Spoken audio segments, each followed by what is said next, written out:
அனைத்து நண்பர்களுக்கும் வணக்கம். உங்கள் ஆஸ்ட்ரோ பழனிசுவாமிகள் பேசுகிறேன்.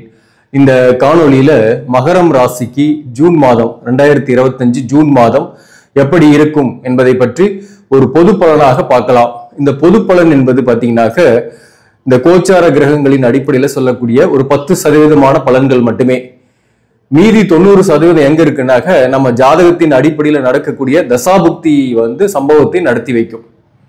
அப்போ இந்த கோச்சார கிரகங்கள் சனி பெயர்ச்சி, ராகு பெயர்ச்சி, இந்த குரு பெயர்ச்சி எல்லாம் நம்மளுடைய கொடுப்பனைகளை ஒரு 10% மட்டுமே பிரதிபலிக்கும்.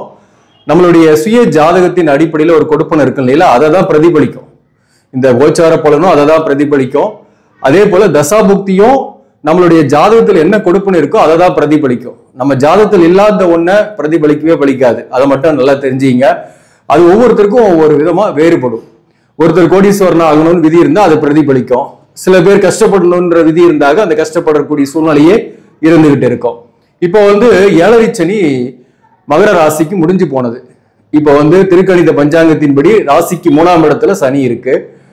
இப்போ இந்த சனியை பொறுத்தவரை இருக்கிற இடத்த வளப்படுத்தும். அந்த வகையில பாத்தீங்கன்னாக்க மகரம் ராசியை பொறுத்தவரையிலும் மாறும் மகரம் ஏறும் சிகரம் என்றே சொல்லலாம். தன்னம்பிக்கை இல்லாம இருந்து மனக்குழப்பத்தோடு இருந்து வந்த நிலைமைகள்லாம் கடந்த மாதத்திலேயே மாறி போச்சு. மகரம் மாறி போச்சு. புதிய வாய்ப்புகளை தேடிக்கிட்டு இருக்கீங்க. அந்த புதிய வாய்ப்புகளும் கிடைக்கக்கூடிய காலகட்டம் தான் இந்த ஜூன் மாதம். வேலை விஷயமா சொல்றேன். வேலைகளை இழந்தவர்கள், கடன்பட்டு கஷ்டப்பட்டு கொண்டிருப்பவர்களுக்கெல்லாம் நிறைய பாசிட்டிவான விஷயங்கள் இனிமேல் நடக்க போகுது. குறிப்பா இந்த மகர ராசியை பொறுத்தவரையிலும் இந்த ஏழரை சனி காலகட்டத்துல குறிப்பா ஏதோ ஒரு வகையில் ஒரு பாதிப்புகளை அடைஞ்சிருப்பீங்க. குடும்ப வாழ்க்கை பாதிப்பு இல்லைனாக பொருளாதார ரீதியான பாதிப்புகள். இந்த பாதிப்புகள்ல இருந்தா மேக்சிமம் வெளியில வந்துட்டு இருக்கிறீங்க. அது ஏழரை சனி முடிஞ்ச உடனே அது படிப்படியாக உங்களுக்கு நடக்கும். மேக்சிமம் பாத்தீங்கன்னாக்க இழந்ததை பெறக்கூடிய காலகட்டம் தான்.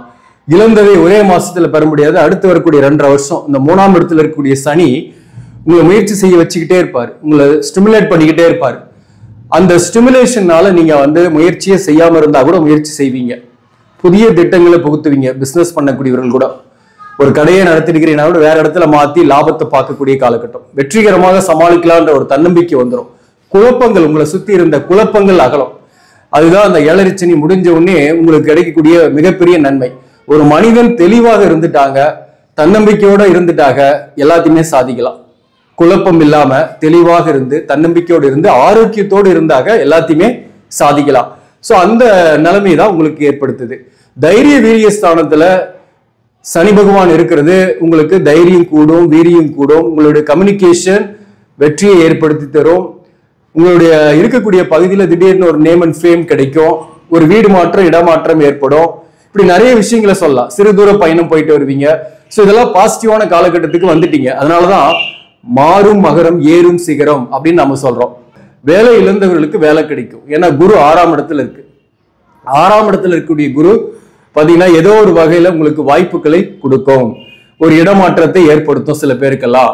3ஆம் இடத்துல இருக்கக்கூடிய சனி முயற்சிகளை செய்ய வைக்கும். அந்த முயற்சிக்குரிய பலனையும் கொடுக்கும். தயங்கி நின்று வேடிக்கை பார்த்த விஷயத்தை நீங்க இறங்கி நின்று செயல்படக்கூடிய காலகட்டமாக இந்த காலகட்டம் இருக்கும். அதனால துணிச்சலோடு செயல்படுவீங்க. வெற்றியும் உண்டாகும். நீண்ட காலமா வழக்குகள் இழுத்துக்கிட்டு இருக்கு. அந்த வழக்குக்கு ஒரு முடிவே கிடைக்கல. அது டிவோர்ஸ் கேஸா இருக்கலாம், அல்லது சொத்து சம்பந்தமான கேஸா கூட இருக்கும். ஏன்னா பூர்வீக சொத்துல சில பிரச்சனைகள் அந்த காலகட்டத்தில் வரக்கூடிய வாய்ப்புகள்லாம் உண்டு. அல்லது சில பேர் இதுக்கு மேல சொத்து சம்பந்தமான பிரச்சனைகள்ல போய் மாற்றத்துக்கான வாய்ப்புகளும் உண்டு. ஏன்னா இந்த சனி 3ஆம் இடத்துல இருந்து 9ஆம் பாவகத்தை பாக்குது. அந்த வகையில பூர்வீக சொத்துல சில வில்லங்கங்கள் பிரச்சனைகள் அது உங்களுக்கு கைக்கு வரும். ஆனா பிரச்சனைன்னு ஒண்ணு வரும். அது வழக்குன்னு போனீங்கன்னா அது சக்சஸ் உண்டு. 6ஆம் இடத்துல இருக்கக்கூடிய குரு பகவான் பொறுத்தவரையில வழக்குகளையும் கொடுப்பாரு. அந்த வகையில வழக்குகள்ல வெற்றி உண்டாகும். வழக்கு வந்தாதான் வெற்றி ஆகும். சோ அந்த வகையில டிவோர்ஸ் கேஸ் அல்லது இந்த மாதிரி சொத்து சம்பந்தமான கேஸுகள்லாம் ஆல்ரெடி இருப்பவர்களுக்கு உங்களுக்கு ஒரு சாதகமா போகும். உங்களுக்கு ஒரு பாசிட்டிவா உங்க சைட்ல இருக்கும். அதுதான் பிளஸ் பாயிண்ட். வருமானம் இல்லாம கடனுடைய அழுத்தம் கடந்த காலத்துல, இந்த கடனுடைய அழுத்தம் இல்லாம இந்த மாசத்தை பொறுத்தவரையில் இருப்பீங்க. கூடுதலான வருமானம் வர்றதுக்கு நிறைய வாய்ப்புகள் உண்டு. உங்க ராசிக்கு 4ஆம் பாவகத்துல சுக்கிரன், 5ஆம் அதிபதியாக வரக்கூடிய சுக்கிரன் 4ஆம் பாவகத்திலிருந்து 10ஆம் பாவகத்தை பாக்குறார். அந்த வகையில பாத்தீங்கன்னாக்க தொழில் டெவலப் ஆகும். தன்னுடைய வீட்டையே பார்க்கிறார். சுக்கிரன் 10ஆம் அதிபதி 10ஆம் இடத்தையே பார்க்கறது வந்து நல்லது. அப்போ சில பேர்லாம் வந்து வேலை வாய்ப்பில் இருக்கக்கூடிய அந்த நெருக்கடிகள் நீங்கி ஓரளவுக்கு உயர் பதவிக்கு போகக்கூடிய வாய்ப்புகள்லாம் அந்த காலகட்டத்தில் உண்டு. மேக்சிமம் சில பேருக்குலாம் வந்து பாத்தீங்கன்னா சொந்தமா ஏதாவது செய்யணும்னு நினைப்பீங்க. அடிஷனலா செஞ்சு ஏர்ன் பண்ணக்கூடிய காலகட்டம் தான். சில பேரு வேலையை விட்டுட்டு சொந்த தொழில் செய்றீங்கன்னா உங்க சுய ஜாதகத்தையும் செக் பண்ணிட்டு செய்யுங்க. அதுதான் நான் சொல்ல வரேன். மேலும் இந்த சூரியன் வந்து 8 இந்த 8 5ஆம் இடத்துல இருக்கு. பெரிய அளவுக்கு உடல்நல பாதிப்பு இல்லை. கடந்த சில மாதங்களுக்கு முன்பெல்லாம் நிறைய ஹெல்த் இஷ்யூஸ் எல்லாம் இருந்தது இல்லையா? அந்த மாதிரிலாம் இல்ல. சின்ன சின்ன ஹெல்த் இஷ்யூஸ் வரும் 5ஆம் இடத்துல சூரியன் இருக்கிறதுனால. அதுவும் கோபம், டென்ஷன், அந்த மாதிரி தான், பதட்டம். புதிய வாய்ப்பு கிடைச்சு நீங்க வேலைக்கு போறீங்கன்னா கூட அந்த இடத்துல பதற்றம், கோபம், டென்ஷனை வெளிக்காட்டக்கூடாது. அது ரொம்ப ரொம்ப முக்கியம். ராசிக்கு 2ல ராகு, 8ல கேது இருக்கு. அதையும் நம்ம ஞாபகம் வச்சுக்கணும். 8ஆம் இடத்துல இந்த மாதத்தை பொறுத்தவரை 4 11ஆம் அதிபதியாக வரக்கூடிய செவ்வாய் வந்து 8ஆம் இடத்துல கேதுவுடன் இணைந்து இருக்கிறார். அப்போ லாபங்கள் வந்து ஒரு பக்கம் நீங்க கடனை கட்டி கடனுடைய அழுத்தம் இல்லாம இருப்பீங்க. 4 8ஆம் இடத்துல இருக்கும்போது ஹெல்த் இஷ்யூஸ் சின்னதா சில விஷயங்கள் வரும். அதுவும் வயதானவர்களாக இருக்கிறவர்களுக்கு இந்த மூட்டு வலி, பாத வலி, அந்த மாதிரி தான், ஸ்கின் ப்ராப்ளம், டென்ஷனால வந்து பதட்டப்படுறது, அதனால ஜீரண கோளாறுகள், இந்த மாதிரி பிரச்சனைகள் தான் இருக்கும். அதற்கு உரிய மருத்துவம் எடுத்துங்க. மேலும் இந்த சூரியனை பொறுத்துள்ள மாதத்தோட பிற்பகுதியில ஜூன் 15ஆம் தேதியிலிருந்து 6ஆம் இடத்துக்கு பயிற்சி ஆயிடும். 6ஆம் இடத்துல 6 ஆட்சி பெற்று இருப்பார் புதன் ஜூன் 6ஆம் தேதியிலிருந்து. அப்போ வந்து புதன் ஆட்சின்னா 9 வராரு, ஆட்சி பெற்று இருக்கு. சூரியனும் அங்க இருக்கு, குரு இருக்கு. 6ஆம் இடத்துல சூரியன் குரு சேர்க்கை வந்து சிவராஜ யோகத்தை ஏற்படுத்தும். அப்போ மாதத்தோட பிற்பகுதியில இதுவரையிலும் வேலைக்கே போகல, இதுக்கு மேலேயும் வேலைக்கு கிடைக்குமா கிடைக்காதா அப்படின்னு தன்னம்பிக்கை இல்லாம இருக்கிறவங்களுக்கு உறுதியா வேலை கிடைக்கும். முயற்சி செய்யுங்க. அது பிரைவேட் ஜாபாவது கிடைக்கும். அரசு பணிக்கே முயற்சி பண்றது கிடைக்குமா? நான் தேர்வு எழுதுறேன்னா உங்க சுய ஜாதகத்துல அந்த கொடுப்பனை இருக்கும். இல்லாத கொடுப்பனை நீங்க தேடி பிடிக்க முடியாது. அது நான் சொன்னாலையும் சக்சஸ் ஆகாது. அதாவது நம்ம ஜாதகத்துல என்ன இருக்கோ, சட்டியில என்ன இருக்கோ அதுதான் அகப்பையில வரும். அந்த மாதிரி நம்ம ஜாதகத்துல அரசு பணிக்கு போனோன்ற அந்த கொடுப்பனை இருந்துச்சுன்னா நீங்க கண்டிப்பா எக்ஸாம் எழுதுறீங்கன்னாக, அரசு தேர்வு எழுதுறீங்கன்னா கண்டிப்பா அதுல சக்சஸ் உண்டு. அப்படி இல்லாம நீங்க எழுதிக்கிட்டே இருந்தீங்கன்னா உங்க காலம் தான் வேஸ்ட் ஆகும். என்ன கொடுப்பனை இருக்கு, நமக்கான ப்ராப்ளம் என்னன்றதை நீங்க கண்டுபிடிச்சுக்கிட்டீங்கன்னா உங்க வாழ்க்கை வந்து அதன் வழியில நீங்க போகும்போது வெற்றி உண்டு. அதுதான் நான் முக்கியமா சொல்ல வரேன். 6ஆம் இடத்துல இந்த குரு பகவான், சூரியன், புதன் இருக்கிறதுனால பழைய கடனை வெற்றிகரமாக சமாளிப்பீங்க. புதிய கடன் வாங்கி சுப கடன்கள் சில பேருக்கு ஏற்படும். ஏன்னா உங்களுக்கு சுப விரயங்கள் இந்த மாதத்தை பொறுத்தவரையில உண்டு. குரு வந்து தன் வீட்டையே பார்க்கிறார், 12ஆம் பாவகத்தை பார்க்கும். அந்த வகையில வந்து பாத்தீங்கன்னாக்க விரயங்களாகும், அது சுப விரயமாகும். பிள்ளைகள் வகையில செலவுகள் ஆகும். அதே போல பிள்ளைகளுக்கு ஃபீஸ் கட்டுறது இந்த மாதிரி, அல்லது பிள்ளைகளுக்கே கூட சுபகாரியத்துக்காக செலவு பண்ணக்கூடிய சூழ்நிலை உங்களுக்கு ஏற்படும். அதே போல சில பேருக்கெல்லாம் வந்து பாத்தீங்கன்னாக்க வீடு, வாகனம், சொத்துக்கள் தொடர்பாக கடன் ஏற்பட்டு அது சுப விரயமாக ஏற்படக்கூடிய வாய்ப்பும் உண்டு. சோ அப்ப வீடு கட்டலாம், வாகனம் வாங்கலாம்னு பிளான்ல இருக்கீங்கன்னா இந்த மாதத்தோட பிற்பகுதியில இருந்து அதுக்கு செயல்படுத்துங்க. ஜூன் 15ஆம் தேதிக்கு மேல இருந்து அதை செயல்படுத்துங்க, அது சக்சஸ் ஆகும். மேலும் 2ஆம் இடத்துக்கு இந்த குரு பார்வை இருக்கு. ராகு 2ஆம் இடத்துல இருந்தாலும் குரு பார்வை இருக்கிறதுனால நீங்க மேனேஜபிளா தான் இருப்பீங்க. ராகு 2ஆம் இடத்துல இருக்கும்போது வாக்குவாதங்கள்லாம் வரும். நீங்க நல்லதே சொன்னா கூட மத்தவங்க தவறா புரிஞ்சுக்குவாங்க.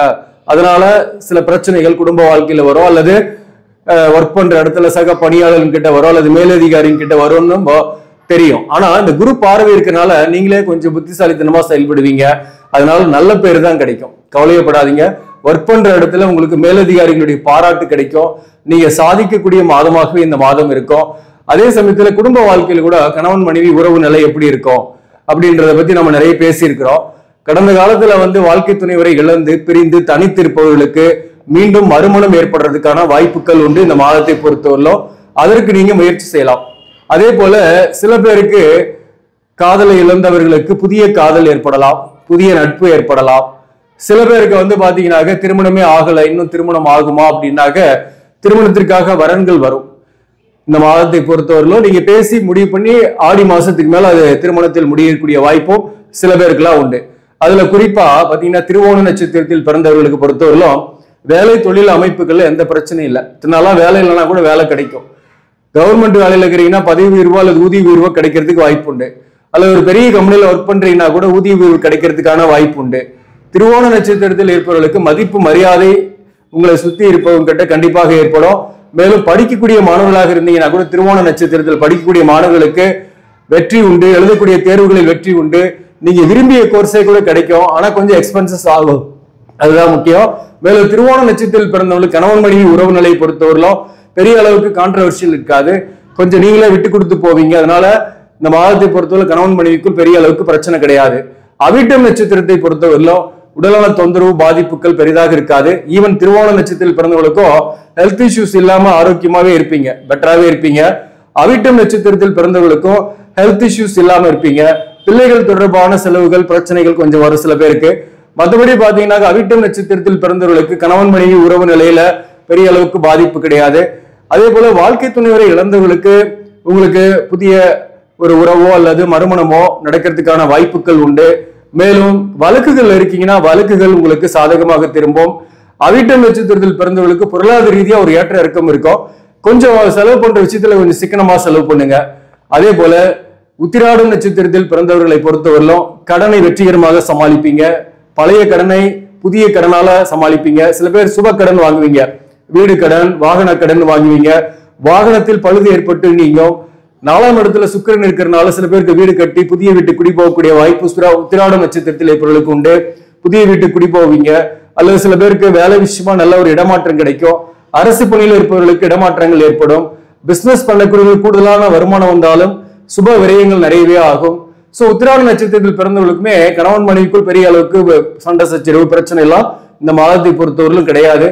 அதே போல பிரச்சனைகளை வெற்றிகரமாக சமாளிப்பீங்க. அதுதான் முக்கியமா இந்த மாதத்தை பொறுத்தவரையிலும்.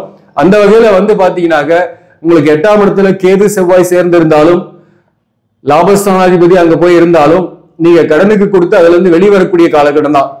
இடமாற்றம் ஏற்படும், சில பேருக்கு வீடு மாற்றம் ஏற்படும். அதுதான் 8ஆம் இடத்துல இருக்கக்கூடிய செவ்வாய் கேது. கோபம் மட்டும் காட்டாதீங்க. 2ஆம் இடத்துல செவ்வாய் கேது பாக்குறதுனால டென்ஷன் வரும், பட் மேக்சிமம் காட்ட மாட்டீங்க. இருந்தாலும் வாய் தவறி கூட ஏதாவது ஒன்று சொல்லிட்டீங்கன்னா அது தவறாக எடுத்துக்கொள்வார்கள். அந்த விஷயத்துல மட்டும் கவனமா இருங்க உறவுகளோட. மற்றபடி இந்த மாதம் சிறப்பான மாதம் தான். இந்த மாதத்தை பொறுத்தவரை எந்தெந்த தொழிலெல்லாம் சிறப்பாக இருக்கும்னாக்க விவசாயம் சார்ந்த தொழில், ஆசிரியர் பணியில் இருப்பவங்க, வக்கீலாக இருக்கக்கூடியவர்கள், வாக்கால் பழக்கக்கூடியவர்கள், சேல்ஸ் அண்ட் மார்க்கெட்டிங்ல இருக்கக்கூடியவர்கள், அதே போல நிர்வாகம், நிதி போன்ற துறைகளில் இருப்பவர்கள், மேலும் மீடியா சார்ந்த துறைகளில் இருப்பவர்கள், ஆடை ஆபரணம் சார்ந்த துறைகளில் இருப்பவர்கள், கம்ப்யூட்டர் ஐடி போன்ற துறைகளில் இருப்பவர்கள், அரசு பணியில் இருப்பவங்க, அரசியல்வாதியா இருப்பவர்களுக்கெல்லாம் இந்த மாதம் சிறப்பான மாதமாகவே இருக்கும். நல்ல ஒரு இடமாற்றம் ஏற்படும். வேலை வாய்ப்பு தேடுறீங்கனாலே வேலை வாய்ப்பு இந்த துறையில் இருப்பவர்களுக்கு உண்டு. சோ மொத்தத்துல இந்த மாதம் சமாளிக்கக்கூடிய மாதம் தான், வெற்றி அடையக்கூடிய மாதம் தான். மகரம் மாறிக்கொண்டிருக்கிறது, ஏறும் கண்டிப்பாக சிகரத்தில். நம்பிக்கையோட செயல்படுங்க, வெற்றி உண்டு. ஆக நண்பர்களே, இந்த பதிவு உங்களுக்கு பிடிச்சிருந்தாக லைக் பண்ணுங்க, இதை மற்றவர்களுக்கும் ஷேர் பண்ணுங்க. இன்னும் நம்ம சேனலை சப்ஸ்கிரைப் பண்ணாம பாக்குறவங்க சப்ஸ்கிரைப் பண்ணி கண்டினியூ பண்ணுங்க. இதன் மூலம் உங்களுக்கு ஒரு சரியான ஜோதிட தகவல்களும் ஆன்மீக தகவல்களும் கிடைக்கும். நன்றி, வணக்கம்.